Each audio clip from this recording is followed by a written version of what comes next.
Hello, back for another video. So the last game that I've not talked about was the Liverpool-West Ham match on the Monday night. 3-2 win. God, I felt like I'd played the game after watching that match. I was absolutely exhausted. To be 2-1 down at home to West Ham with, half an hour to go? I mean, West Ham are a really, really poor side, let's be honest. I mean, we made them look ridiculously good. We were really sloppy. It's a real shambles of a performance. I know we got the win, which is, really more than we deserved. Another really lucky goal with a goalkeeping error. But yeah, was not impressed. I know it's another win, so you can't moan too much at them. And fair play, they got the job done. But really, we were pushing our luck there. We really didn't play well at all. I say like a 3-2 win. Genie got us underway, didn't he, with a nice header from a Trent cross about 8 minutes in, 1-0 up. Pegged back immediately, 1-1 from the corner. I think 3 corners in a row we didn't deal with. Eventually they got the goal. Obviously 2-1 down, as I mentioned, the Fornals volley from the cross in the second half. And a really, really lucky get out of jail moment when Salah shot. Robertson assist, Fabianski just lets it through his legs. Really unlike him. And then right at the end, Trent pushing forward down that right hand side. As he does, getting the assist, crossing it in, Mane with like a half volley tap in for a 3-2 win. We did get a fourth, which was ruled out for offside, which was rightly so. But yeah, we didn't have to make hard work of it. We always seem to give teams that belief. I mean, you got a team like West Ham, no confidence at all. And you think, right, get 1-0 up nice and early, which we've done, and don't let them back in the game. Get a second goal, and their heads are down. But no, we give them a 2-1 lead. And they're all up for it. This is the chance, guys. We can, Liverpool have not lost at home in 21 matches or something, and one in a row. Sorry, I don't think we've lost for probably double that at home, and obviously not lost at all this season. So every team is looking to get that first scalp, aren't they? But yeah, 18 wins in a row. Really, my predicted team lineup was the same, other than Chamberlain starting. I think Keita's running out of time for me. I mean, we've seen glimpses, haven't we? But, I mean, since he's come into the club, look at the difference between him and Fabinho that they've made in the side. Keita is, for me, not at the level that we expected or at the level that we need.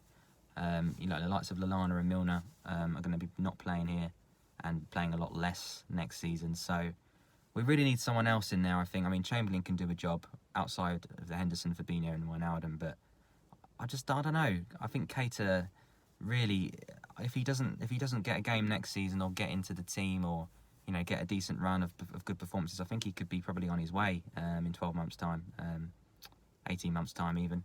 So that remains to be seen. Chamberlain came on, made so much difference, so much more forward impetus. He's such a good player. I really rate Chamberlain a lot. So yeah, I mean, at least he should be the fourth choice whenever a midfielder's out. He should be the one to come in. So hopefully that is the case for this weekend. So leaves us with 4 wins needed, which is really good. Starting at home against Watford. I think we're away, actually. I'm not sure. I'll have to check that. But yeah, I thought I'd do a little bit of a preview on that one. As I say, it's going to be the same team that played West Ham. But I would hope Chamberlain will step in for Keita based on the form. We've got Chelsea coming up in the FA Cup midweek on the Tuesday. So I think that will be the game where he rests a few players. So, the likes of Matip and Keita, probably Minamino, Origi, possibly Jones will feature in that game against Chelsea. It's not, obviously, it's a bigger game because of the opposition, but it's still, the priority is the Premier League and the Champions League. And, I think we've got one eye on that second leg against Atletico as well, which obviously we're 1-0 down in. Obviously, Man City won away to Madrid. Lyon won at home to Juventus, but you'd still fancy Juventus to go through with the second leg, which I think we're in the same kind of boat as Juve. We're the favourites, really, trailing 1-0. But, I mean, as long as Atletico don't score, and even if they do, I think we can get the goals to get through. It's going to be hard. They don't let many in. But, yeah, if we can maybe get a 2-0 win or a 3-1 win, go through, I think we can do it. I think we can do that at home. So I'm really looking forward to that game more than any other at the moment. Bit of out the pitch news. See, Milner, Shaqiri and Henderson are all injured. Klein long-term absentee, so we're still waiting on those. And we've had a really good pre-tax profit announcement Not quite as much as last year, but obviously we didn't sell someone for 147 million this summer. So to come out with profit, the Kirkby training base, has really improved, really coming together nicely.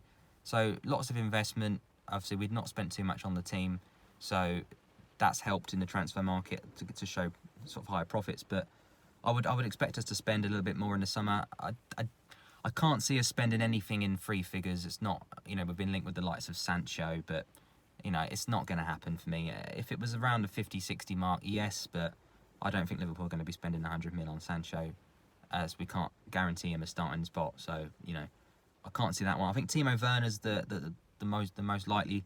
Divock Origi's not been fancied as much this season. I think he could be on his way in the summer, and I think Timo Werner could step in, maybe from Leipzig. I think he's got 40, 50 mil buyout clause, which is kind of the Liverpool territory.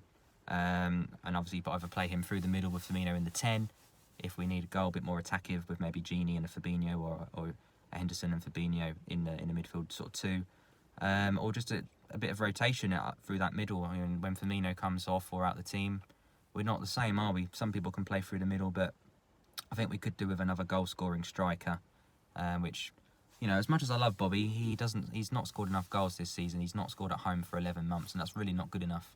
I do rate him off the ball. He makes loads of chances. He works his socks off, but at the end of the day, he's Liverpool's number 9, and he should be scoring a hell of a lot more goals than he does. So Timo Werner would fix that problem.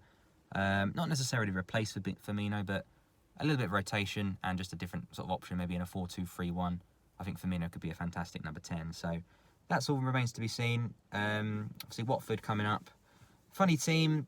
I mean, sometimes they got really good little pick-up of form when Nigel Pearson came in. They got some really good wins, brought themselves back into contention of staying up. And, lately they've really fallen flat again. United beat them 3-0 at home last game. So, it's another big chance to get, one big step closer, especially with Man City playing Man United this weekend as well. So away, you don't maybe not necessarily expect them to win that game. Man United's performance picked up quite a lot recently. So, if that was a draw or Man United managed to get a win, potentially after this weekend we could be 2 wins away from the title. At least 3, worst case, if we both win. So really looking forward to that. Hopefully another step in the right direction. And catch you soon. Thank you.